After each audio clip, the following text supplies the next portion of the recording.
Merci, Monsieur le Président, chers collègues, Madame la Vice-présidente de la Commission. Ce débat sur les abus de Google dans le marché de la publicité découle d'un échec stratégique de Bruxelles, je dois le dire. Alors oui, cette menace d'une amende de 3 milliards d'euros annoncée par la Commission le 5 septembre est un pas positif. Et je le dis clairement, lors des négociations du DMA, nous avons poussé pour des amendes lourdes, si elles sont justifiées bien sûr, voire aussi pour des mesures structurelles. Mais malheureusement, on connaît aussi la musique des grandes annonces cachant des dossiers juridiques mal ficelés qui finissent en bérésinage judiciaire. Rappelez-vous l'amende historique du milliard d'euros infligée à Intel en 2009. C'était la fierté de la Commission à l'époque. Eh bien, en 2024, après 15 ans de procédure, la justice européenne a définitivement annulé cette amende. Plus fort, l'amende d'1,5 milliard infligée à Google AdSense en 2019 a également été annulée par le tribunal de l'Union européenne.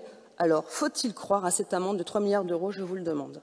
Ensuite, faut-il croire qu'elle changera quoi que ce soit aux décisions de Google et à l'écosystème de la publicité en Europe? La vérité, c'est que Bruxelles a toujours une guerre de retard. Ça fait 20 ans que Bruxelles pseudo-enquête sur les pratiques d'autopréférence de Google. Mais l'aveuglement initial, c'est quand Bruxelles a ignoré l'acquisition de YouTube par Google en 2006. Bruxelles s'est cachée derrière des seuils financiers, ignorant le risque systémique pour l'Europe.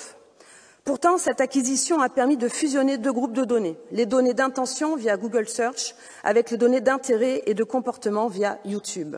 Ils ont obtenu une vue à 360 degrés de l'utilisateur, créant ce monopole publicitaire. Et aujourd'hui, on dirait que la Commission découvre YouTube. Dites-nous plutôt s'il faut se réjouir de l'alliance de Criteo avec Microsoft. Bruxelles n'a eu aucun scrupule à contraindre EDF de se séparer de GDF. Comment voulez-vous créer des géants européens de taille mondiale dans ces conditions? Regardez la Chine, Google y a renoncé il y a 15 ans à la suite de pression. Du coup, quand les Chinois sanctionnent une entreprise, c'est un de leurs champions. Cela dit, n'oublions pas d'autres menaces au niveau individuel. La plainte initiale de la Commission révélait que Google passe l'identité complète des utilisateurs aux annonceurs. On dirait que Bruxelles voudrait que les autres annonceurs y aient aussi accès. Nous aussi, nous voulons que cette identité ne soit jamais accessible. Nous sommes en faveur de la publicité contextuelle qui respecte l'anonymat. Je vous remercie.